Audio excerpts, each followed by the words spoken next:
Tiga anak laki-laki kembar identik menghilang tanpa jejak dari sebuah kota kecil di Jawa Tengah pada tahun 1981. Mereka lenyap saat bermain di depan rumah mereka sendiri. Namun 30 tahun kemudian sang ibu menemukan sebuah detail penting yang tersembunyi dalam salah satu album foto keluarga lama. Penemuan mengejutkan yang akan mengungkap apa yang sebenarnya terjadi. Sinar matahari sore menyinari perumahan sederhana di pinggiran pedesaan Jawa Tengah dekat perbatasan Jawa. Siti Marlina menyesuaikan topi lebarnya saat berdiri di halaman belakang rumah keluarga Rahma, mengawasi anak-anak bermain dan para orang tua berbincang-bincang dalam acara ulang tahun di rumah milik Taufik Rahman. Di usianya yang ke-60, Siti Marlina masih membawa diri dengan anggun. Meski garis-garis halus telah mengelilingi matanya, mata yang telah menghabiskan puluhan tahun menelusuri wajah-wajah dalam keramaian selalu mencari. Suaminya Hendra Marlina 2 tahun lebih tua sedang bercakap-cakap dengan beberapa pria di dekat panggangan. Mereka telah datang 1 jam lalu bergabung dalam perayaan seperti yang telah dilakukan warga sekitar selama bertahun-tahun. Lagu ulang tahun telah dinyanyikan, lilin telah ditiup, kue telah dibagikan. Anak-anak sekarang bermain bebas, sementara para dewasa berbicara santai. Siti Marlina setengah mendengarkan cerita tetangganya, Bu Nurhayati tentang kebun belakangnya ketika gerakan di dekat pintu teras menarik perhatiannya. Seorang pria yang tak ia kenali melangkah ke halaman belakang sambil menggandeng tangan seorang anak laki-laki berusia sekitar 8 tahun. "Maaf, kami terlambat," ujar pria itu tanpa menyapa siapapun secara khusus. Ada sedikit kejadian di rumah. Anak itu langsung melepaskan diri dari genggaman ayahnya dan berlari ke arah anak-anak lain yang sedang bermain. Saat anak itu berlari melewatinya, Siti Marlina terpaku. Bocah itu mengenakan celana kodok hijau kotak-kotak dengan tali kuning cerah di atas baju lengan panjang. Rambut keriting gelapnya memantul saat ia berlari. Kombinasi itu menghantam batin Siti Marlina seperti pukulan fisik. Tanpa pamit dari percakapan, ia bergerak cepat melintasi halaman. Jantungnya berdebar keras. Ia meraih bahu anak itu dan memutar tubuhnya menghadap ke arahnya. "Dari mana kamu dapat baju ini?" tanyanya dengan suara nyaris berbisik. Tangannya bergerak secara refleks menyentuh rambut keriting anak itu. Mata bocah itu melebar karena terkejut. Ia memutar tubuhnya dan lari menuju ayahnya. "Ayah, ayah!" jeritnya ketakutan. Sang ayah menoleh, wajahnya menunjukkan kekhawatiran, lalu segera berjalan cepat ke arah Siti Marlina yang masih berdiri terpaku. Tubuhnya sedikit gemetar. "Ada apa ya, Bu?" tanyanya sambil merangkul anaknya dengan pelindung. Nada suaranya lebih ingin tahu daripada menuduh, tapi gerak tubuhnya jelas menunjukkan kegelisahan. "Dia menyentuhku," kata anak itu menempel erat di sisi ayahnya. "Dia menakutiku." Ekspresi sang ayah mengeras sedikit. "Ada apa sebenarnya? Kenapa ibu memegang anak saya?" Mulut Siti Marlina terbuka, tapi tak ada kata keluar. Ia kembali mengulurkan tangan ke arah pakaian anak itu. Meski jari-jarinya berhenti sebelum benar-benar menyentuh. "Baju ini. Dari mana kamu dapatnya?" "Maaf." Pria itu segera berdiri di antara anaknya dan Siti Marlina. "Ada apa sih, Bu? Kenapa ibu begini?" Saat itu, Hendra Marlina muncul di sisi istrinya. Diikuti beberapa tetangga yang mulai memperhatikan keributan. Ia merangkul bahu istrinya dengan tenang, menyapu pandangan ke arah situasi. "Maaf," ucap Hendra Marlina. Suaranya tenang meski tangannya sedikit gemetar. "Istri saya tidak berniat buruk." Ia menatap anak itu dan Siti Marlina bisa merasakan tubuh suaminya menegang di sampingnya. "Baju anak Anda sangat mirip dengan apa yang biasa dipakai anak-anak kami dulu." "Anak-anak kami? Mereka kembar 3, ucap Hendra Marlina perlahan. "Mereka hilang 30 tahun yang lalu. Mereka juga punya celana kodok hijau kotak-kotak seperti itu dengan tali kuning dan baju lengan panjang." Istri saya pasti sangat terkejut. Para tetangga mulai berbisik pelan menunjukkan pemahaman mereka. "Nyai Rahma," tuan rumah acara melangkah maju dan berkata lembut pada pria itu. "Benar, Pak. Anak-anak keluarga Marlina hilang tahun 1981. Tragedi yang menyedihkan. Seluruh lingkungan mencarinya berhari-hari." Ekspresi wajah pria itu langsung melunak. "Saya sungguh minta maaf. Saya tidak tahu." Ia menunduk memandangi pakaian anaknya. "Saya beli ini di toko swalayan beberapa bulan lalu. Saya benar-benar tak ingat kapan tepatnya." Siti Marlina yang masih terpaku memohon dengan suara gemetar. "Boleh saya lihat lebih dekat bajunya?" Saya hanya ingin tahu apakah itu merek yang sama. Tapi Hendra Marlina segera menahan pelan lengannya. Sayang, anak ini bukan Fahrul, bukan Irfan, bukan Raffi, jangan membuatnya takut. Ia menoleh pada pria itu. Maafkan istri saya, ini sangat berat bagi kami. Nyai Rahma menyentuh lengan Siti Marlina dengan lembut. Bakit, kamu terlihat sangat pucat. Mungkin sebaiknya pulang dulu dan istirahat. Hendra Marlina mengangguk berterima kasih. Ya, saya juga rasa begitu. Ia berterima kasih kepada tuan rumah dan berpamitan dari acara itu dengan hormat kepada ayah dan anak tersebut. Andai saja kita bertemu dalam suasana yang lebih baik, ucap sang ayah dengan tulus. Saya benar-benar tidak tahu. Kami pendatang baru di lingkungan ini dan pikir kami acara ulang tahun ini kesempatan bagus mengenal tetangga. Bukan salahmu, kata Hendra Marlina menenangkan. Ia kemudian memapas Siti Marlina keluar dari halaman dan berjalan bersama pelan menyusuri 3 blok menuju rumah mereka. Sesampainya di dalam, Hendra membantunya duduk di sofa, lalu ke dapur membuat teh melati hangat. Ketika ia kembali dan menyodorkan cangkirnya, Siti menerima dengan tangan gemetar dan menyesap perlahan. Matanya mulai dipenuhi air mata. Aku tidak bermaksud menakuti anak itu. Bisiknya suaranya pecah. Aku hanya ketika kulihat bajunya, Hendra Marlina duduk di sampingnya dan mengangguk pelan. Aku tahu kamu tadi kena serangan cemas. Tidak apa-apa.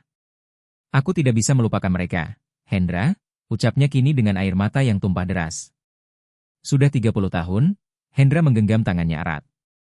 Mereka pasti sudah dewasa sekarang. Tiga-tiganya. Aku tahu, bisik Siti. Aku merasa malu, selalu mengungkit masa lalu, membuat orang lain tak nyaman. Kita tak perlu melupakan anak-anak kita, jawab Hendra tegas. Aku pun terkejut saat melihat baju anak tadi. Sangat mirip. Celana kodok hijau kotak-kotak, tali kuning, baju lengan panjang. Siti Marlina duduk lebih tegak. Aku ingin lihat foto mereka lagi, Hendra. Yang saat mereka pakai baju itu. Hendra ragu sejenak. Ada di kotak di loteng. Kita belum pernah buka selama lebih dari 20 tahun. Tolong, Hendra. Pintanya. Kalau bisa bikin aku tenang, tolong ambil. Hendra menghela napas lalu mengangguk dan pergi ke atas. Siti mendengar langkah kakinya di atas, lalu bunyi tangga loteng ditarik turun. Beberapa menit kemudian, ia kembali membawa kotak kardus berdebu, meletakkannya di atas meja ruang tamu, dan mengelap permukaannya dengan handuk. Mereka membuka kotaknya bersama-sama, perlahan dan penuh hormat. Seolah benda-benda itu terbuat dari kaca, mainan kecil, sarung tangan basbal, 3 boneka beruang kembar, tugas-tugas sekolah bergambar bintang emas, dan wajah tersenyum. Semuanya potongan waktu dari masa kecil yang terputus. Album foto keluarga ada di bagian bawah. Kata Hendra Marlina. Suaranya serak menahan emosi. Itu yang kita simpan terakhir. Saat mereka mengangkat lapisan terakhir barang-barang kenangan, muncul sebuah album bersampul kulit. Hendra mengangkatnya dengan hati-hati dan meletakkannya di pangkuannya. Sampulnya telah licin karena usia. Meski sudah puluhan tahun tak disentuh, mereka duduk berdampingan di sofa. Hendra membuka halaman pertama. 3 bayi kembar identik di rumah sakit. Lalu balita yang baru belajar berjalan ulang tahun dengan lilin ditiup serempak. Mereka selalu begitu kompak. Bisik Siti jarinya menelusuri foto saat anak-anak membangun kastil pasir di pantai. Siti Marlina berbisik sambil menelusuri salah satu foto dengan ujung jarinya. Foto anak-anaknya sedang membangun istana pasir di pantai. Hendra Marlina membalik halaman perlahan dan mereka berhenti di setiap foto mengingat kembali cerita-cerita di baliknya hingga akhirnya mereka tiba pada foto yang mereka cari. Ketiga anak kembar itu berdiri di depan rumah mereka mengenakan celana kodok hijau kotak-kotak dengan tali kuning di atas baju lengan panjang. Mereka tersenyum lebar, saling merangkul bahu. Foto ini diambil pagi hari saat mereka hilang. Tepat 1 jam sebelum semuanya terjadi, bisik Hendra lembut. Siti mengangguk dan mendekat, menatap lebih seksama pakaian anak-anaknya. Lihat Hendra, baju anak di pesta tadi memang mirip, tapi sebenarnya berbeda. Warna hijaunya beda. Punya anak kita lebih kusam seperti gaya lama. Yang di pesta tadi lebih modern, kotak-kotaknya juga lebih kecil dan talinya juga beda, sambung Hendra. Konsepnya serupa, tapi jelas bukan pakaian yang sama. Siti mengusap matanya, menarik napas panjang. Aku merasa sangat bersalah atas reaksiku tadi terhadap anak itu dan ayahnya. Siapa tadi nama mereka? Anaknya Arif, ayahnya Pak Andika. Mereka baru pindah ke lingkungan ini sekitar 3 bulan lalu. Jawab Hendra. Aku harus minta maaf ke mereka nanti. Gumam si menggeleng perlahan. Aku pasti menakuti anak itu. Mereka melanjutkan menatap foto itu, mengenang hari terakhir bersama ketiga putra mereka. Hendra tersenyum saat Siti bercerita bagaimana Rafiq bersikeras memakai celana kodoknya terbalik sampai akhirnya ia berhasil membujuknya dan bagaimana Irfan sudah menodai lutut celananya dengan rumput bahkan sebelum sarapan. Saat Hendra menuangkan lagi teh melati ke cangkirnya, tiba-tiba Siti menepuk lengannya cepat nyaris membuat tehnya tumpah. Hendra, lihat bagian belakang foto ini, katanya dengan nada tegang. Bukankah itu mobil antik merah yang sangat disukai Fahrul? Hendra meletakkan teko teh dan menatap foto itu. Di bagian paling pinggir bingkai gambar terlihat bagian depan sebuah kedelek merah kecoklatan terparkir di seberang jalan. Benar, katanya pelan. Kenangan mulai bermunculan. Fahrul memang tergila-gila pada mobil, terutama yang itu. Mereka bertiga selalu merengek ingin melihat bagian dalamnya. Kalau mobil itu lewat, itu mobil milik Ustaz Husni Abdillah, kata Siti. Suaranya mulai meninggi karena emosi. Guru mereka di SD Islam Al-Fatah. Ingat, dia hampir tidak pernah mengendarainya. Dia bilang itu harta yang paling berharga. Seluruh komunitas sekolah tahu soal mobil itu. Ya, jawab Hendra setuju. Anak-anak menganggap mobil itu seperti harta karun. Kita dulu adalah komunitas yang begitu dekat. Gumam si saling kenal dan Ustaz Husni dikenal sangat baik. Anak-anak sangat menyukainya. Ia membalik foto itu, mencari apakah ada catatan tertulis lalu kembali memandangi sisi depan gambar. Kamu yakin betul ini foto yang diambil pada hari mereka menghilang? Yakin? Jawab Hendra. Kenapa? Karena setahuku Ustaz Husni sudah pindah ke kota lain waktu itu. Ucap Siti. Alisnya berkerut.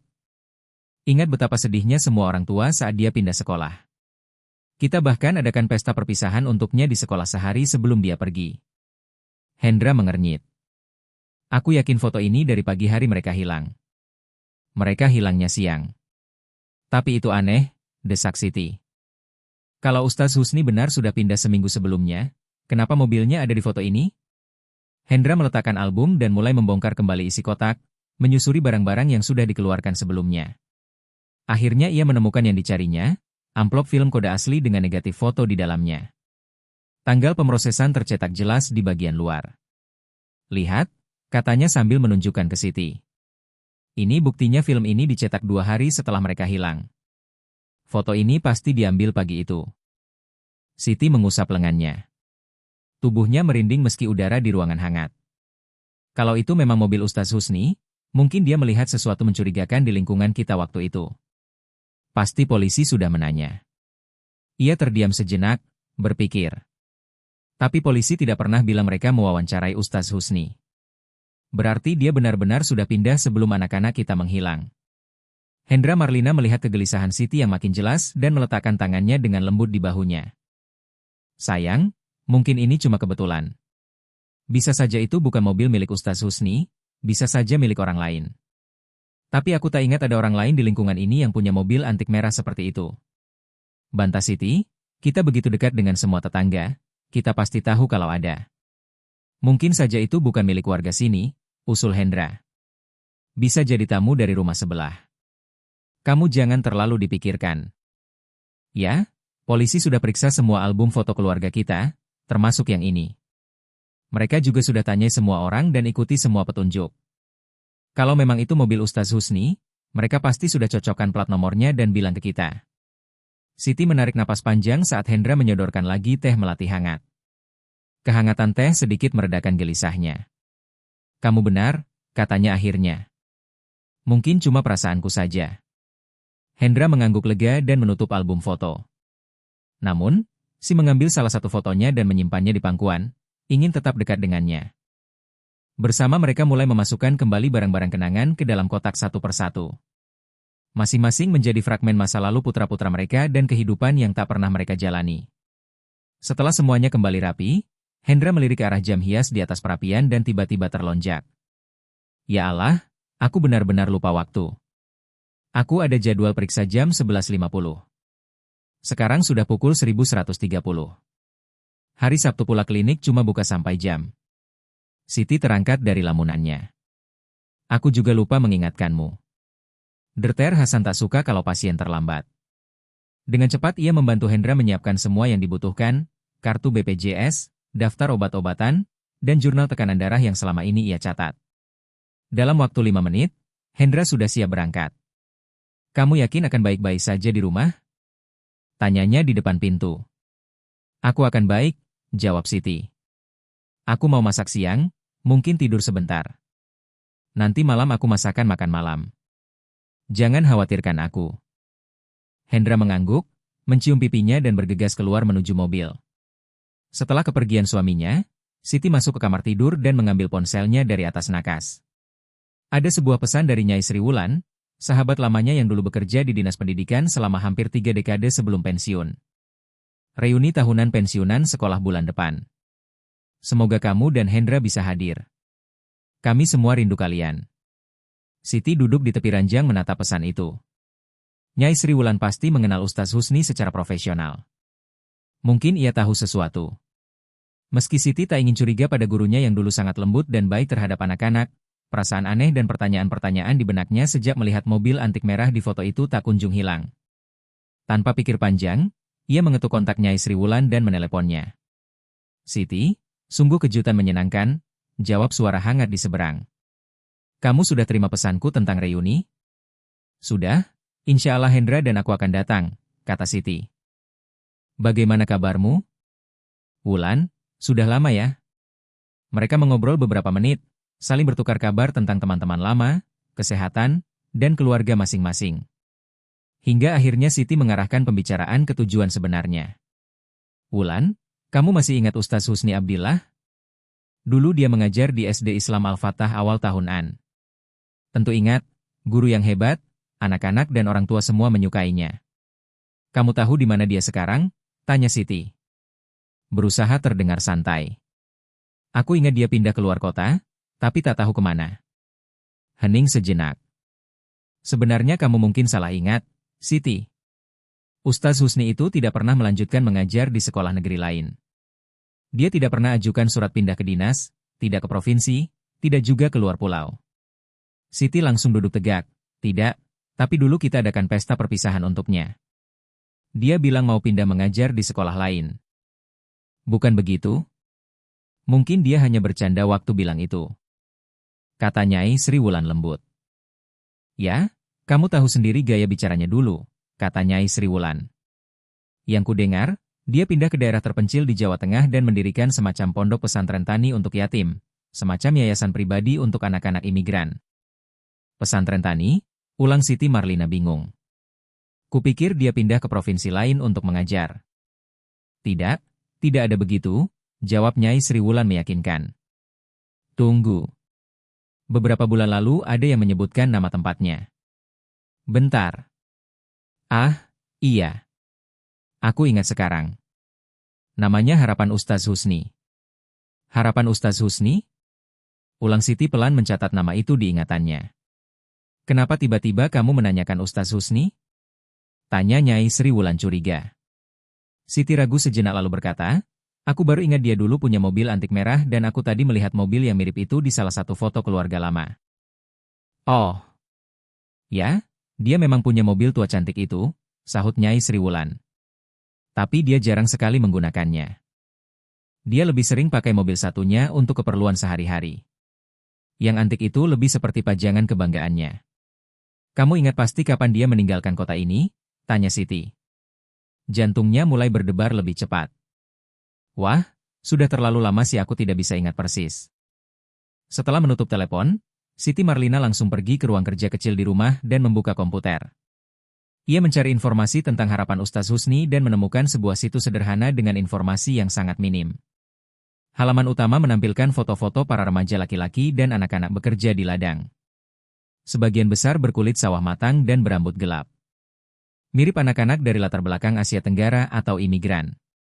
Ia membuka galeri foto, tapi tak ada yang terlihat mencurigakan.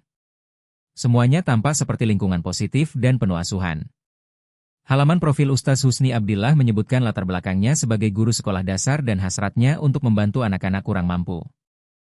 Misi dari pesantren tersebut berfokus pada pendidikan, dukungan moral, dan menciptakan jalan sukses bagi pemuda imigran. Siti mencatat alamat pesantren itu dan melihat ada alamat email, tapi tidak ada nomor telepon. Ia menatap layar, memikirkan langkah selanjutnya. Mungkin ia bisa bertemu langsung dengan Ustaz Husni, menunjukkan foto itu dan bertanya apakah mobil itu miliknya. Ia melirik jam pukul 11.45 waktu Indonesia Barat. Masih cukup waktu, jaraknya hanya sekitar 90 menit perjalanan.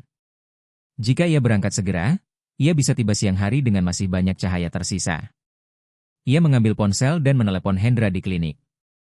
Hendra, bagaimana periksa dokternya? Masih nunggu belum dipanggil, jawabnya. Kenapa? Aku nemu informasi penting, ujar Siti. Ia menjelaskan apa yang dikatakan oleh Nyai Sri Wulan soal pesantren Ustaz Husni. Aku ingin pergi ke sana hari ini. Kamu mau ikut? Diam sejenak di telepon. Aku gak tahu, Siti. Aku agak khawatir. Kamu tampak terlalu terpaku dengan kebetulan soal mobil itu. Aku baik-baik saja, jawab Siti menenangkan. Aku gak mau suzon. Aku juga gak mau mikir yang macam-macam. Tapi dia dulu guru yang baik. Dan kalau memang itu mobil dia, aku cuma ingin tahu. Baiklah, kata Hendra akhirnya. Tapi kita sebaiknya kabari dulu kalau mau ke sana. Masalahnya di website itu nggak ada nomor, hanya email. Aku sudah kirim pesan, tapi mungkin belum dibaca. Mereka sepakat untuk bertemu di klinik karena letaknya searah ke arah pesantren. Hendra akan menyelesaikan periksanya dan akan naik bus ke sana. Aku berangkat sekarang. Kata Siti sudah meraih tasnya. Sampai ketemu ya. Siti Marlina meninggalkan rumah dengan langkah pasti mengunci pintu di belakangnya lalu berjalan cepat menuju halte bus 3 blok jauhnya. Terik panas siang di Jawa Tengah mulai terasa dan ia merasa lega saat bus datang tepat saat ia tiba di halte. Perjalanan 15 menit menuju klinik berlalu dengan cepat. Sementara benak Siti terus dipenuhi pertanyaan tentang Ustaz Husni Abdillah dan mobil antik merah miliknya. Saat ia turun dari bus, seorang perempuan muda dengan topi jerami dan kaos kuning cerah menyodorkan selebaran penuh warna ke tangannya. Pasar Tani Kabupaten Minggu ini, kata perempuan itu ceria lalu segera beralih ke penumpang berikutnya. Siti melirik selebaran itu sambil berjalan menuju pintu masuk klinik. Acara tersebut berlangsung selama 1 minggu dan telah dimulai kemarin. Setiap hari ada kegiatan berbeda yang puncaknya adalah pasar petani dan berbagai lomba akhir pekan ini. Di bagian atas lebaran, cetakan besar menonjolkan informasi tentang lelang khusus hari ini di lokasi yang ternyata tak jauh dari pesantren milik Ustaz Husni. Menarik, gumam Siti lalu memasukkan selebaran itu ke dalam tasnya saat ia melangkah masuk ke klinik. Di dalam, ia melihat Hendra Marlina sedang berada di meja kasir menyelesaikan pembayaran. Ia tersenyum saat melihat istrinya. Tepat waktu sekali, katanya. Dokter Hasan bilang semuanya baik. Tekanan darahku juga turun setelah ubah dosis obat. Itu kabar baik, jawab Siti lega. Kamu siap untuk petualangan kecil kita? Beberapa saat kemudian mereka sudah berada dalam mobil sedan Hendra mengikuti petunjuk GPS menuju harapan Ustaz Husni. Lanskap perlahan berubah dari area pemukiman menjadi sawah dan ladang yang semakin sunyi. Sudah ada balasan dari Emilmu? Tanya Hendra. Matanya tetap fokus ke jalan. Belum, jawab Siti. Ia mengambil selebaran dari tasnya. Tapi lihat ini, aku dapat selebaran ini tadi di halte. Minggu ini ada acara pertanian besar dan hari ini ada lelang di dekat pesantren Ustaz Husni. Hendra melirik selebaran itu sekilas saat Siti mengangkatnya. Kira-kira dia ikut di sana mungkin. Kata Siti sambil menatap peta kecil di selebaran. Lokasinya satu kawasan dengan pesantrennya, cuma alamatnya beda. Kita ke pesantrennya dulu sesuai rencana, usul Hendra. Kalau perlu baru kita cek lelangnya. Setelah lebih dari 1 jam menyusuri pedesaan yang semakin terpencil, mereka berbelok ke jalan berbatu yang ditandai papan kayu sederhana bertuliskan Harapan Ustaz Husni. Jalan itu mengarah ke sekelompok bangunan, sebuah rumah besar bergaya tradisional, beberapa lumbung, dan barak yang tampaknya digunakan sebagai asrama. Tempat itu tampak sepi. Hanya beberapa orang terlihat di kejauhan. Saat mereka turun dari mobil, seorang pemuda muncul dari salah satu lumbung. Halo, sapa Hendra. Melambaikan tangan. Pemuda itu sekitar usia awal 20-an dan berwajah Asia Tenggara menghampiri dengan senyum ramah. "Halo, ada yang bisa saya bantu?" "Kami mencari Ustaz Husni Abdillah," kata Siti. "Ini pesantrennya kan?" "Benar, ini memang tempat beliau," jawab pemuda itu sopan. "Apakah Bapak Ibu ada janji dengan beliau?" Hendra menggeleng. "Tidak persis. Kami teman lama waktu beliau masih mengajar. Kami sudah kirim email ke alamat yang ada di website." "Oh, itu alamat lama," jawab pemuda itu setelah mengerti. "Kami sedang ganti alamat email, tapi websitenya belum diperbarui." "Maaf ya." Ia tampak menyesal. "Ustaz Husni sedang tidak di sini sekarang. Beliau dan hampir semua staf serta anak-anak sedang ikut acara pasar tani kabupaten. Hari ini ada lelang. Dan kami juga buka stand untuk promosi program sosial kami." "Ya, kami baru dengar soal acara itu," kata Siti menyembunyikan kekecewaannya. Ia berbalik menuju mobil. "Tunggu dulu," kata Hendra menahan pelan lengan istrinya. Lalu ia menoleh ke pemuda itu. "Karena kami sudah sampai di sini, bolehkah kami lihat-lihat tempat ini sebentar? Kami ingin tahu seperti apa Ustaz Husni membangun semua ini." Pemuda itu ragu sejenak. "Saya tanya dulu ke pengawas yang sedang bertugas. Mohon tunggu sebentar." "Ya." Ia berjalan menjauh sambil mengeluarkan ponsel dan mulai berbicara singkat melalui telepon. Ketika pemuda itu kembali, ia tersenyum lebar. "Boleh. Saya dengan senang hati akan mengajak Bapak Ibu berkeliling selama sekitar 30 menit." Mereka pun mengikuti pemuda itu menyusuri kompleks pesantren. Ia menunjukkan lumbung tempat menyimpan ternak, kandang kuda, serta lahan pertanian tempat mereka menanam berbagai jenis hasil bumi. Sepanjang tur, ia menjelaskan tentang program sosial mereka. Bagaimana mereka membantu anak-anak yatim imigran mempelajari pertanian dan bercocok tanam sambil tetap mendapatkan pendidikan dan bimbingan. "Ini salah satu lumbung khusus kami," kata pemuda itu saat mereka mendekati sebuah bangunan warna-warni yang dihiasi lukisan anak-anak di bagian luar. Tempat ini dirancang khusus untuk anak-anak kecil agar bisa bermain, bereksplorasi, dan belajar dengan cara yang menyenangkan. Program ini dirancang langsung oleh Ustaz Husni. Begitu mereka masuk ke dalam, mereka melihat seorang pria sedang menata berbagai perlengkapan di atas meja-meja rendah. Usianya tampak sekitar akhir 30-an atau awal 40-an dengan rambut hitam keriting tebal dan kulit cerah. Saat pria itu tersenyum menyambut mereka, Siti Marlina langsung memperhatikan senyum lebarnya yang mencolok. "Fahrul, ini tamu dari teman lama Ustaz Husni," jelas pemandu mereka. Mereka mampir berharap bisa bertemu beliau. Pria itu mengelap tangannya dengan handuk dan menghampiri. "Saya Fahrul, koordinator kegiatan. Senang bertemu dengan Bapak Hendra dan Ibu Siti Marlina," katanya sambil berjabat tangan. Ia lalu menunjuk perlengkapan yang sedang ia tata. "Saya sedang menyiapkan beberapa kegiatan demonstrasi untuk investor dan tamu undangan yang akan berkunjung minggu ini. Kami ingin menunjukkan secara langsung bagaimana kami bekerja dan mendampingi anak-anak di sini." Ia berjalan mengitari meja dengan luas, menjelaskan setiap stasiun kegiatan. "Saya sudah lama di sini sejak usia 6 tahun. Sebenarnya Ustaz Husni menyelamatkan saya dan membawa saya ke sini saat saya tidak punya tempat lagi untuk pergi. Dulu beliau memang guru sekolah dasar," kata Siti memperhatikan gerakan Fahrul dengan cermat. "Anak-anak kami muridnya.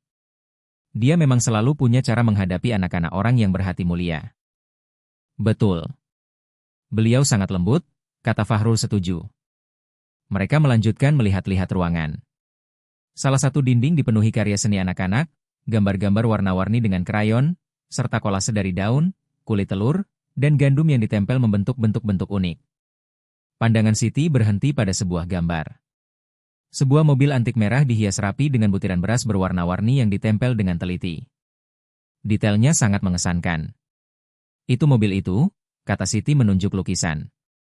"Aku ingat betul, mobil itu adalah harta kesayangan Ustaz Husni." Fahrul mengangguk. "Ya, mobil itu masih ada di sini. Bahkan tadi pagi sempat dibawa keluar." Ia menatap gambar itu dengan bangga. "Sebenarnya itu lukisanku. Aku buat sebagai contoh untuk anak-anak. Makanya lebih rapi daripada hasil karya mereka." Ia terkekeh. Menunjuk karya lain yang tampak lebih kacau. Siti merasakan hembusan dingin menyelinap ke kulitnya seperti angin aneh di tengah hari panas. Ia memandangi Fahrul lebih tajam, Rambut hitam keriting, senyum lebar, dan cara ia menggunakan tangannya saat bicara. Semua itu terasa terlalu familiar. Fahrul menyadari tatapan itu dan sedikit gelisah. Maaf, Bu. Semuanya baik-baik saja. Hendra segera menyentuh punggung istrinya dengan lembut. Sebuah isyarat tenang. Ya, maaf, kata Siti cepat. Semua kerajinan anak-anak ini mengingatkanku pada anak-anakku waktu kecil. Ia ragu sejenak lalu bertanya pelan, kamu punya saudara? Fahrul? Bisik Hendra Marlina. Suaranya pelan tapi penuh peringatan. Fahrul terkekeh canggung. Iya, saya memang punya saudara. Adik saya sedang ada di Pasar Tani Kabupaten bersama Ustaz Husni. Ia melihat jam tangannya. Bapak, Ibu sebaiknya mampir juga kalau sempat. Nanti akan ada penampilan anak-anak dan lelang hasil pertanian. Mereka berterima kasih pada Fahrul. Lalu pemandu muda itu mengantar mereka kembali ke arah pintu masuk pesantren. Saat mereka berjalan, Siti Marlina kembali menoleh ke belakang. Benaknya penuh dengan kemungkinan dan pertanyaan yang belum sempat ia ungkapkan. Sesampainya di mobil, mereka mengucapkan terima kasih kepada staf muda yang telah memandu tur tersebut. Tangan Siti sedikit gemetar saat ia memasang sabuk pengaman. Pikirannya dipenuhi sosok pria berambut keriting dan senyum lebar. Anak yang diselamatkan Ustaz Husni saat usianya baru 6 tahun. Di dalam mobil, Hendra menyalakan mesin dan mengecek GPS di ponselnya. Tempat lelang itu cuma 20 menit dari sini, katanya. Kita ke sana pasti, jawab Siti. Suaranya tegang karena antusias. Aku harus bicara langsung dengan Ustaz Husni. Di sepanjang jalan berdebu yang membelah ladang, Hendra melirik istrinya. Siti, kenapa tadi kamu tanya hal pribadi ke Fahrul soal saudara kandung? Siti memandang keluar jendela, menyaksikan hamparan sawah yang terus berganti. Entahlah, aku cuma punya firasat aneh sejak lihat lukisan mobil antik itu. Lalu rambutnya, senyumnya, ia berbalik menatap suaminya. Mereka mirip sekali dengan Fahrul, Irfan, dan Raffi kita. Hendra menggeleng pelan. Sayang, jangan bilang kamu mengira dia. Mereka sangat berbeda hanya karena rambut keriting dan senyuman. Aku tahu. Potong Siti cepat. Maaf, aku tidak bermaksud lancang. Hanya saja entah kenapa aku merasa familiar. Hendra meremas tangannya lembut, tak berkata apa-apa lagi. Sisa perjalanan mereka habiskan dalam diam. Masing-masing tenggelam dalam pikirannya sendiri. Akhirnya mereka tiba di lapangan besar tempat acara pertanian berlangsung. Tenda-tenda warna-warni dan stan berjajar di sekeliling lapangan luas dengan alat pertanian besar dipajang di bagian tengah. Tempat itu ramai dengan petani, peternak, dan keluarga yang menikmati suasana pasar rakyat. Tidak ada lelang sekarang, kata Hendra sambil membaca jadwal yang tertempel di dekat pintu masuk. Sepertinya sudah lewat. Mereka berjalan menyusuri arena, kadang berhenti untuk melihat hewan ternak unggulan dan teknologi pertanian terbaru. Setelah sekitar 10 menit, mereka melihat sebuah tenda putih dengan spanduk biru besar bertuliskan harapan Ustaz Husni. Begitu mereka mendekat, napas Siti tertahan di sana. Berdiri sambil berbicara dengan sepasang tamu yang tampaknya calon donatur adalah Ustaz Husni Abdillah. 3 dekade telah berlalu, namun Siti mengenalinya seketika. Rambutnya kini sepenuhnya putih, wajahnya penuh guratan usia, tapi gaya bicaranya tetap penuh semangat seperti dulu. Mereka menunggu hingga tamu itu pergi lalu perlahan mendekat. Ustaz Husni, sapa Hendra Marlina. Husni Abdillah. Pria tua itu menoleh, ekspresinya sopan tapi asing. Ya, bisa saya bantu? Mungkin Ustaz tidak mengenali kami, kata Siti. Saya Siti Marlina. Ini suami saya Hendra. Anak-anak kami Fahrul, Irfan, dan Rafiq. Dulu murid Ustaz di SD Islam Al-Fatah. Alis Ustaz Husni mengerut saat ia memperhatikan wajah mereka. Maaf, sudah sangat lama. Saya ini orang tua sekarang hampir 70.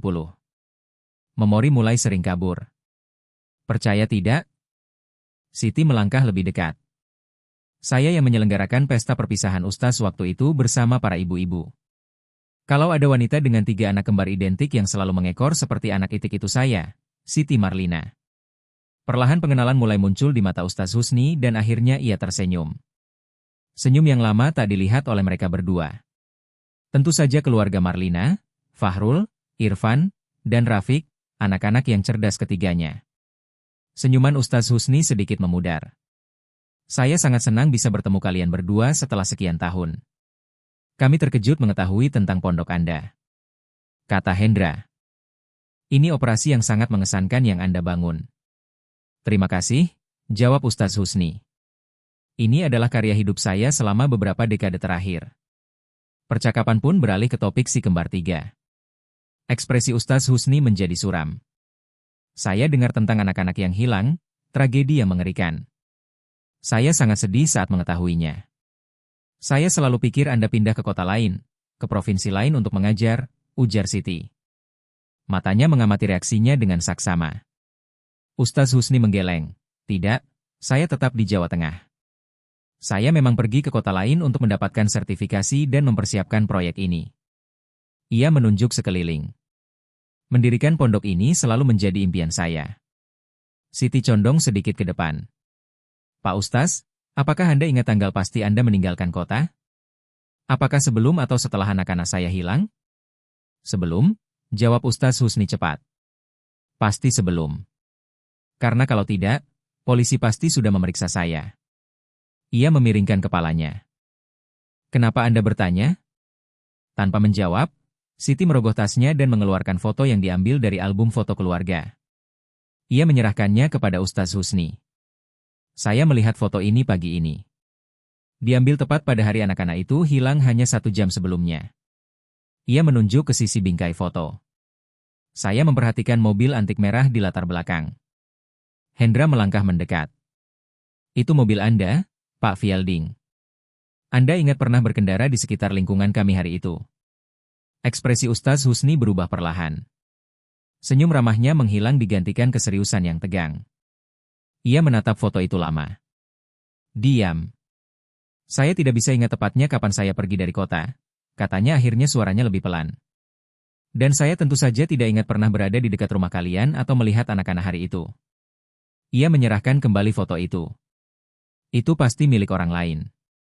Hendra mengangguk dan menaruh tangannya di bahu Siti. Setidaknya sekarang kita punya jawabannya. Si juga mengangguk tetapi ia memperhatikan perubahan perilaku suaminya. Tiba-tiba tegang membersihkan tenggorokan dan bergeser tak tenang. Ustaz Husni menatap mereka dengan ekspresi yang sulit dibaca. Kalian pikir mobil itu ada kaitannya dengan hilangnya anak-anak kalian? Kami tidak yakin, jawab Hendra. Polisi tidak pernah menyebutnya waktu itu, tahun 1981. Tapi kami baru menyadarinya pagi ini. Ustaz Husni melirik jam tangannya. Sudah hampir jam 15.30. Kita harus segera menyelesaikan semuanya. Ia menoleh pada 2 pria di belakang meja. Acara selesai pukul 16. Ayo bereskan semuanya. Kemudian ia kembali pada Siti dan Hendra. Kalian sebaiknya melihat-lihat selagi sempat. Dalam 5 menit lagi akan ada penampilan penutup dari anak-anak pondok kami. Ia menunjuk ke sebuah panggung kayu kecil di ujung area. Lumayan menghibur. Mungkin kalian akan menikmatinya. Terima kasih, kata Hendra. Senang bertemu Anda lagi, Pak Husni. Saat mereka menjauh dari tenda, Siti tertinggal sedikit di belakang. Ia mendengar suara Ustaz Husni pelan dan mendesak berbicara di telepon.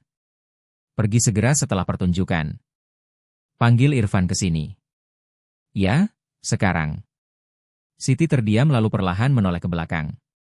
Husni sibuk mengarahkan stafnya, tidak memperhatikan mereka. Ia segera menyusul Hendra.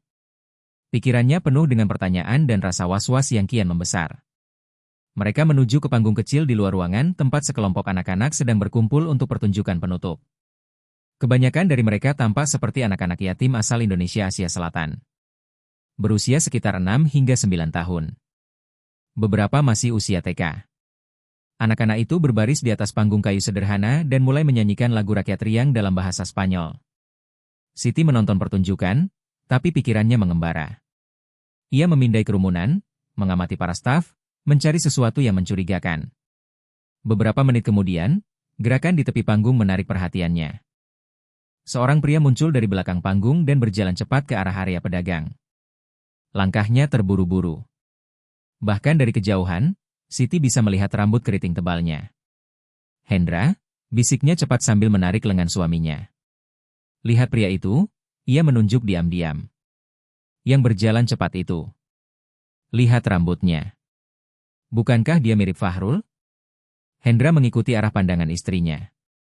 Matanya menyipit saat ia fokus pada sosok yang berjalan menjauh. Ya, katanya pelan, kemiripannya mencolok. Kau pikir mereka kembar? Tanya Siti. Suaranya tegang oleh semangat yang nyaris tak bisa dikendalikan. Sebelum Hendra sempat menjawab, Siti sudah bergerak menjauh dari kerumunan, menyelinap di antara para penonton untuk bisa melihat wajah pria itu lebih dekat. Hendra buru-buru mengejarnya, tetap dekat. Mereka memutari penjual permen kapas lalu memosisikan diri di tempat yang bisa mengamati tanpa mencolok.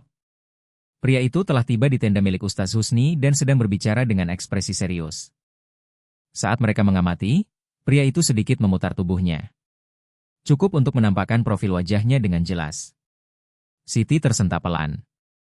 Kemiripan dengan Fahrul tak terbantahkan. Mereka bisa saja kembar identik, senyum yang sama lebar, alis yang sama tebal, dan cara bicara yang ekspresif. Ini pasti saudara yang disebut Fahrul, bisik Irfan kurasa yang tadi dipanggil oleh UST. Husni. Wajah Hendra menjadi pucat. Senyumnya sama, rambut keriting yang sama. Mungkinkah mereka Fahrul dan Irfan? Bisa jadi mereka Fahrul dan Irfan. Dan kalau begitu berarti bisa saja mereka Fahrul dan Irfan. Anak-anak, kita, bisik Siti nyaris tak terdengar. Ia menggenggam erat lengan suaminya. Ingatkah kau bagaimana Rafiq selalu punya tubuh lebih kecil dan mata yang lebih sipit? Dia yang paling mudah dikenali karena matanya dan Irfan. Dia punya alis lebih tebal dan selalu paling gesit meski lebih tenang daripada yang lain. Mereka terus mengamati sampai Ustaz Husni dan Irfan tiba-tiba mengakhiri percakapan mereka. Ustaz memberi isyarat tajam dan keduanya mulai berjalan cepat menuju area parkir meninggalkan staf lain di tenda yang tanpa kebingungan. Mengapa mereka terburu-buru? Suara Siti mulai terdengar cemas. Kita harus ikuti mereka. Aku perlu bicara dengan pria itu. Ia mulai melangkah, tapi Hendra menangkap lengannya. Siti, tunggu. Bisa jadi kita salah. Kalau mereka benar-benar anak-anak kita, maka Rafiq juga seharusnya ada di sini. Mari kita periksa area ini dulu. Kalau dia ada, kita bisa panggil polisi untuk menyelidiki Ustaz Husni. Siti ragu-ragu lalu mengangguk dengan berat hati. Kau benar? Lagi pula kita tahu lokasi pondoknya. Kalau kita perlu kembali. Mereka bergerak cepat melintasi area pasar tani, mengamati wajah-wajah di kerumunan, memeriksa di balik stan dan tenda, tapi tak menemukan pria ketiga yang mirip dengan Fahrul atau Irfan. Mungkin kita salah, kata Hendra. Meskipun suaranya tak meyakinkan, tapi Siti sudah berjalan kembali ke tenda Ustaz Husni di mana seorang staf tua sedang mengemasi perlengkapan terakhir. Ia mungkin berusia akhir 60-an dengan tangan yang penuh bekas kerja keras bertahun-tahun di ladang. Permisi, kata Siti. Berusaha menjaga nada suaranya tetap wajar. Kami tadi ke pondok pagi ini dan bertemu dengan Fahrul. Lalu kami melihat pria lain yang sangat mirip dengannya. Irfan. Ya, mereka saudara. Pria tua itu menoleh dan mengangguk. Ya, mereka kembar. Kembar? Ulang Siti saling bertukar pandang dengan Hendra. Pria itu tertawa kecil. Sebenarnya fakta menarik, mereka kembar 3. Yang ketiga tidak ada di sini hari ini. Dia bekerja di rumah pribadi UST. Husni, tidak jauh dari pondok. Siti dan Hendra menatap satu sama lain. Ekspresi mereka mencerminkan campuran antara harapan dan ketakutan. Di mana rumah pribadi itu? Tanya mereka serempak. Pria itu tampak kaget oleh pertanyaan yang serempak dan nada mendadak intens dari mereka. Maaf, tapi saya tidak bisa membocorkan informasi pribadi pemilik. Ia menyerahkan brosur. Ini alamat pondok kami. Kalau kalian ingin tahu lebih banyak tentang program-program kami, ya. Terima kasih. Kata Hendra mengambil brosur meskipun mereka sudah tahu alamatnya. Kami menghargai waktumu. Mereka melangkah menjauh dari tenda menuju sudut yang lebih sepi agar tidak terdengar orang lain. Hendra bisik suaranya bergetar. Kembar 3. Mereka kembar 3 dan usia mereka tepat. Fahrul bilang dia sudah bersama Ustaz Husni sejak usia 6 tahun. Ujar Hendra mengusap rambutnya dengan ekspresi terpukul. Ini tidak bisa hanya kebetulan. Mobil antik dalam foto itu. Reaksi aneh dari Ustaz dan sekarang 3 pria yang mirip seperti kembar. Anak-anak kita, kata Siti. Air mata memenuhi matanya. Setelah semua tahun ini, mungkinkah akhirnya kita menemukan mereka? Mereka berlari ke area parkir, memindai tempat itu mencari Ustaz Husni atau Irfan, tapi tak ada tanda-tanda mereka. Begitu masuk mobil, Hendra menyalakan mesin. Kita kembali ke pondok pesantren tani untuk yatim, katanya dengan mantap. Buku-bukunya mencengkeram setir erat. Mereka kemungkinan besar ke sana. Saat mobil melaju di jalan tanah, Siti mengeluarkan ponselnya dan menelepon 112. Ketika petugas menjawab, ia meminta untuk dihubungkan ke seorang penyidik dan menjelaskan bahwa ini menyangkut kasus anak hilang sejak 1981. Dalam hitungan detik, ia terhubung dengan Inspektur Bayu Caksana dari unit orang hilang. Ini akan terdengar luar biasa, kata Siti, suaranya sedikit bergetar. Tapi kami yakin kami menemukan anak-anak kami yang hilang 30 tahun lalu. Dengan cepat ia menjelaskan semuanya, foto dengan mobil antik, bertemu Ustaz Husni di pondok sosial dan menemukan dua pria yang tampak identik satu sama lain dengan saudara ketiga yang katanya bekerja di rumah pribadi. Mereka semua tampak seusia dengan anak-anak kami. Seharusnya berusia 36 tahun sekarang. Dan wajah mereka ciri-cirinya sama persis. Orang yang mengambil mereka adalah guru sekolah dasar mereka. Dia pergi terburu-buru dari acara saat kami menunjukkan foto itu. Saya mengerti kekhawatiran Anda, Bu Marlina, jawab Inspektur Bayu. Nadanya tenang tapi tegas. Tapi saya perlu Anda berjanji untuk tidak menghadapi Pak Husni sendirian. Kami sedang mengumpulkan informasi tambahan dan melacak lokasi rumah pribadinya. Tim saya sedang menuju ke pondok sekarang dan saya juga telah menghubungi kantor polsek setempat. Mereka akan sampai dalam waktu 10 menit. Kami hampir sampai, kata Hendra membelok ke jalan kerikil menuju rumah harapan Ustaz Husni. Kalau kalian melihat dia, jaga jarak aman. Peringat Inspektur Bayu. Fakta bahwa dia meninggalkan acara lebih awal bersama pria itu sangat mencurigakan. Tapi kita harus hati-hati. Kami akan hati-hati, janji Siti. Menjaga sambungan telepon tetap terbuka. Mereka tiba di lokasi tapi memarkir jauh dari bangunan utama. Menyembunyikan mobil di balik deretan pohon agar bisa mengamati tanpa terlihat. Waktu terasa lambat, tidak ada gerakan. Hanya satu mobil yang terparkir. Lalu setelah menunggu seakan selamanya, 3 sosok muncul dari rumah utama, Ustaz Husni, Irfan, dan Fahrul. Mereka bergerak cepat melempar tas ke bagasi mobil Ustaz. Mereka akan pergi. Bisik Siti ke telepon. Ustaz Fahrul dan Irfan. Mereka semua masuk ke dalam mobil. Tetap di tempatmu. Instruksi Inspektur Bayu. Kami telah menemukan data properti pondok terdaftar atas nama lain, bukan atas nama Ustaz Husni. Kami sedang mengeluarkan surat penggeledahan untuk pondok dan rumah pribadinya. Saat mobil Ustaz mulai melaju perlahan menjauh dari rumah, 2 mobil patroli polsek muncul di jalan kerikil. Lampu mereka menyala terang. Kendaraan-kendaraan itu langsung memblokir jalan keluar. Petugasnya sudah sampai. Lapor Siti. Jantungnya berdebar kencang. Bagus. Tetap di mobil sampai saya beri instruksi, jawab penyidik. Lewat kaca depan mereka melihat 4 petugas mendekati mobil Ustaz. Tangan mereka siap di dekat senjata. Ustaz Husni keluar duluan. Tangannya terangkat, wajahnya menunjukkan kebingungan dan kemarahan sekaligus. Fahrul dan Irfan keluar lebih lambat, terlihat bingung. Salah satu petugas berbicara panjang dengan Ustaz yang lalu menunjuk arah rumah dan menggelengkan kepala dengan ekspresi tegas. Petugas tampak ragu melirik rekan-rekannya. Sepertinya mereka ragu, gumam Hendra. Ustaz pasti sangat dihormati di sini. Memang benar. Angin membawa potongan kalimat dari percakapan. Tokoh masyarakat kerja sosial pasti salah paham. Aku tak tahan lagi, kata Siti tiba-tiba menjatuhkan ponselnya ke dalam tas, namun membiarkan sambungan tetap terbuka. Mereka akan membiarkannya pergi. Sebelum Hendra sempat menghentikannya, si sudah keluar dari mobil dan melangkah cepat menuju kerumunan. Ustaz Husni panggilnya dengan suara yang lebih tegas daripada yang ia rasakan. Semua orang menoleh. Wajah Ustaz langsung mengeras saat mengenali mereka. Bu Marlina, kata salah satu petugas sambil melangkah maju. Mohon kembali ke kendaraan Anda. Kami sedang menangani situasinya. Namun Siti merogoh tasnya dan mengeluarkan foto tahun 1981 lalu mengangkatnya tinggi agar semua orang bisa melihat. Kalau kalian bahkan mempertimbangkan untuk membiarkan pria ini pergi, katanya, maka izinkan saya tunjukkan sesuatu. Ia menunjukkan foto itu. Ini anak-anak saya, Fahrul, Irfan, dan Rafiq Marlina. Mereka menghilang 30 tahun lalu tanggal 12 Juni 1981. Ia berbalik dan menunjuk ke arah Fahrul dan Irfan. Dan ini dua dari mereka berdiri tepat di depan kalian. Fahrul dan Irfan menatap foto itu. Ekspresi mereka berubah dari bingung menjadi terkejut. Mereka mendekat memeriksa gambar tiga anak laki-laki kembar dengan celana kodok hijau kotak-kotak. Itu kami, bisik Fahrul dengan Rafiq. Apakah ada saudara ketiga? Tanya salah satu petugas tajam.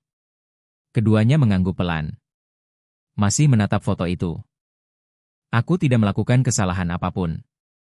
Bela Ustaz Husni. Suaranya mulai meninggi. Aku menyelamatkan mereka. Mereka ditelantarkan. Mereka anak-anakku, kata Siti. Suaranya mulai pecah oleh emosi. Mereka tidak ditelantarkan. Mereka menghilang saat bermain di halaman depan rumah kami. Suatu sore. Ia menunjuk ke tepi foto. Itu mobilmu, kan? Ustaz, mobil antik merah yang sama yang sampai sekarang masih kamu simpan. Ustaz tetap diam. Rahangnya mengeras. Mobil itu ada di garasi dekat rumah utama. Kata Irfan pelan. Dia masih menyimpannya. Fahrul menatap Siti lalu ke Hendra. Kalian benar-benar orang tua kami ya? Jawab mereka serempak. Air mata mengalir di wajah Siti. Tapi kami tidak pernah dipenjara. Pria itu berbohong pada kalian selama ini. Kalian semua tumbuh besar seperti yang selalu kami yakini akan terjadi. Umur kami sekarang 36 tahun, kata Irfan. Seolah masih mencoba mencerna kenyataan itu. Benar, jawab Siti sambil mengangguk.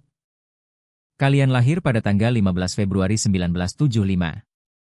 Para petugas saling bertukar pandang. Petugas senior melangkah maju. Pak Husni, tolong balik badan dan letakkan tangan Anda di belakang. Sekarang Anda adalah tersangka utama dalam kasus penculikan. Saat salah satu petugas memborgol Ustaz, yang lain bicara lewat radio untuk mengonfirmasi pelaksanaan surat penggeledahan di rumah pribadi. Suasana pondok tenang berubah jadi penuh aktivitas. Beberapa kendaraan polisi tambahan datang. Tim forensik menyisir bangunan. Sementara detektif mewawancarai Fahrul dan Irfan secara terpisah. Di garasi mereka menemukan mobil kedelek merah. Catnya sudah kusam oleh usia. Tapi tak salah lagi, itu mobil yang sama dari foto. Di kantor pribadi Ustaz, mereka menemukan plat nomor asli tersembunyi dalam laci terkunci bersama dokumen atas nama palsu milik Fahrul, Irfan, dan Rafiq. Mereka seharusnya bernama Fahrul, Irfan, dan Rafiq, bukan nama-nama palsu ini, kata Siti pada penyidik sambil menyaksikan barang bukti dikumpulkan. Aku tahu Fahrul itu Lukas karena senyumnya yang lebar. Irfan adalah Noah. Dia selalu paling gesit dan tubuhnya lebih ramping. Maka Rafiq pasti Gabriel. Mereka bahkan bukan keturunan Meksiko, tambah Hendra. Meski leluhur kami memang ada campuran, jadi mereka memang bisa saja terlihat seperti keturunan Hispanik. Ketika ditanya soal saudara ketiga mereka, Fahrul menjelaskan, Ustadz selalu menyimpan Rafiq di rumah utama, bukan di pondok. Dia mengurus anak-anak kecil di sana, kebanyakan anak yatim imigran. Dia bilang kami diselamatkan, tambah Irfan. Katanya orang tua kami adalah imigran yang melakukan kejahatan dan dipenjara seumur hidup. Kami percaya karena kami masih sangat kecil saat itu. Apa yang dia lakukan terhadap kalian? Tanya salah satu detektif dengan lembut. Keduanya tampak tidak nyaman. Tidak ada yang buruk dalam 20 tahun terakhir-akhirnya. Jawab Fahrul. Tapi dia mengharapkan ketaatan mutlak. Segala sesuatu harus dilakukan persis seperti yang dia perintahkan. Tapi masa kecil kami sangat keras, ujar Irfan pelan. Dia sering menghukum kami, menyuruh kami membuka pakaian, menyentuh kami dengan cara yang aneh, lalu memukul kami dengan tongkat rotan. Katanya, itu adalah hukuman karena kami nakal atau tidak patuh. Sekarang kami paham apa yang sebenarnya terjadi. Tapi selama bertahun-tahun, kami sungguh-sungguh percaya bahwa kami memang seburuk itu. Bahwa dia harus memperlakukan kami begitu demi kebaikan kami sendiri. Itu yang dia buat kami yakini, terutama Irfan. Malam itu, saat senja menyelimuti pondok, Panggilan masuk dari tim yang melakukan penggeledahan di rumah pribadi Ustaz Husni. Kami menemukan Rafiq, lapor seorang petugas bersama 8 anak lain usia antara 4 sampai 10 tahun. Kami sedang memindahkan mereka ke rumah sakit untuk evaluasi. Banyak yang tampak ketakutan dan trauma. Bagaimana dengan Raffi? Tanya Siti cemas. Bingung, tapi secara fisik baik. Kami sudah menjelaskan situasi ini secara singkat. Dia akan dipertemukan dengan Fahrul dan Irfan di kantor polisi. Juga dengan kalian. Saat malam benar-benar turun, Siti dan Hendra diantar dengan mobil polisi menuju kantor polsek, meninggalkan tempat yang selama 3 dekade menjadi sekaligus penjara dan rumah bagi anak-anak mereka. Anak-anak kita. Bisik Siti menggenggam tangan suaminya erat. Kita menemukan mereka. Lampu putih terang di kantor polisi menciptakan bayangan tajam di atas lantai linoleum yang usang. Siti duduk di ruang interogasi kecil. Di depannya gelas kopi styrofoam yang tak disentuh. Inspektur Bayu Wicaksana duduk di seberangnya. Alat perekam di atas meja mendengarkan saat Siti menceritakan kembali hari di mana dunianya hancur 30 tahun lalu. Waktu itu lingkungan kami sangat dekat. Jelasnya kedua tangannya saling menggenggam erat di pangkuannya. Semua orang saling kenal. Pak Husni dulu Pak Howard sangat dihormati. Dia guru favorit anak-anak. Kadang dia mengantar anak-anak pulang dengan izin orang tua. Tentu saja ia menjelaskan hari naas itu. Suaranya tenang meskipun luka di matanya belum pernah benar-benar sembuh. Saat itu aku dan Hendra sedang ada di rumah. Tapi kami sering membiarkan anak-anak bermain di luar selama beberapa jam. Tahun 1981. Zamannya berbeda. Semua tetangga mengenal anak-anak jadi kami merasa aman. Apakah kalian melihat mereka saat dibawa pergi? Tanya Inspektur Bayu lembut. Siti menggeleng. Aku sedang bersih-bersih di dapur belakang. Hendra sedang memperbaiki sesuatu di halaman belakang. Tak ada dari kami yang sedang melihat ke jendela. Suaranya serak. 1 menit mereka masih di halaman depan dan di menit berikutnya mereka lenyap. Penyidik mengangguk dengan simpati sambil mencatat. Bu Marlina, kami sudah mewawancarai Pak Husni dan staf pondok. Mengingat usia dan kondisi kesehatannya, sepertinya dia memutuskan untuk mengaku daripada melawan dakwaan. Siti menegakkan badan, perhatian sepenuhnya tertuju. Apa yang dia katakan? Dia bilang dia selalu merasa terhubung dengan si kembar 3. Begitu katanya. Sore itu sebelum dia seharusnya meninggalkan kota, dia memutuskan ingin membawa mereka bersamanya. Inspektur membuka catatannya. Dia membujuk mereka dengan menawarkan es krim dan ajakan untuk naik sebentar di mobil antiknya. Anak-anak, terutama Fahrul, terpikat oleh mobil itu. Fahrul memang suka sekali mobil itu. Bisik. Penculikan itu sudah direncanakan sebelumnya. Dia sudah menyiapkan barang-barang penting dan memalsukan dokumen untuk melewati batas kabupaten. Beberapa waktu kemudian, dia kembali ke wilayah ini dan mendirikan pondok dengan identitas palsu. Dia membeli lahan terpencil itu secara tunai atas nama perusahaan fiktif, lalu mengaku menjalankan lembaga sosial untuk anak-anak migran. Tapi bagaimana bisa tidak ada saksi? Tanya Hendra yang kini telah dipanggil masuk ruang interogasi untuk mendengar hasil penyelidikan.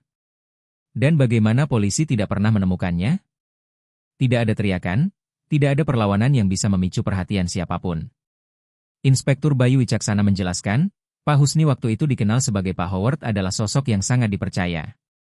Dia menawarkan es krim dan tumpangan dengan mobil mewahnya.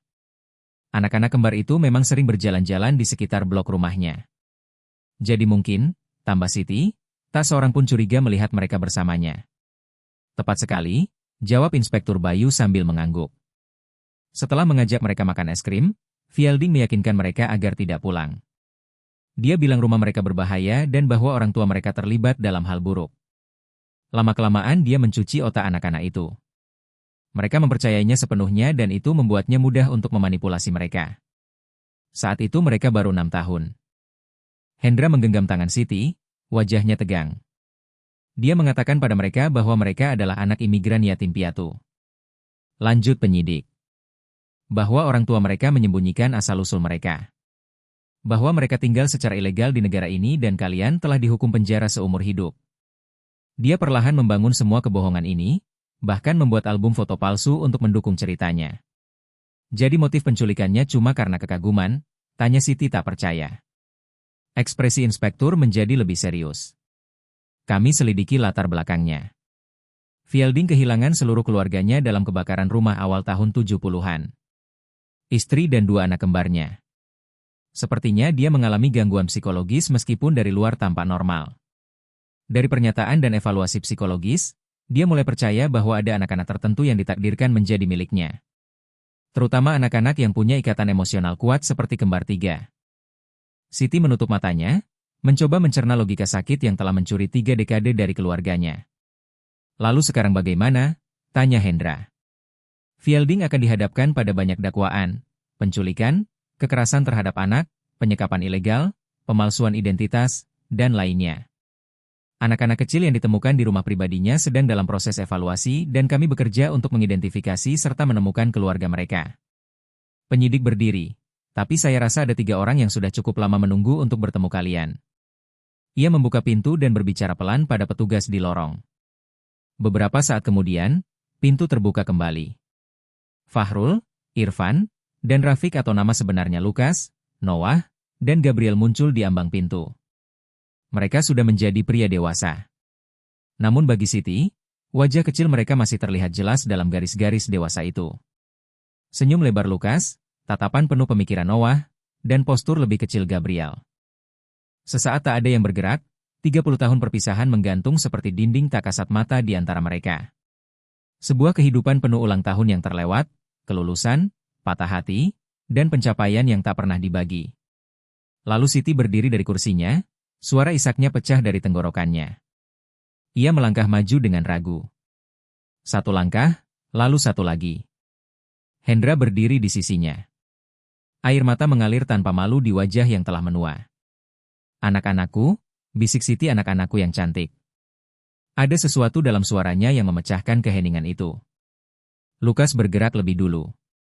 3 langkah panjang melintasi ruangan lalu memeluk ibunya erat. Noah dan Gabriel segera menyusul.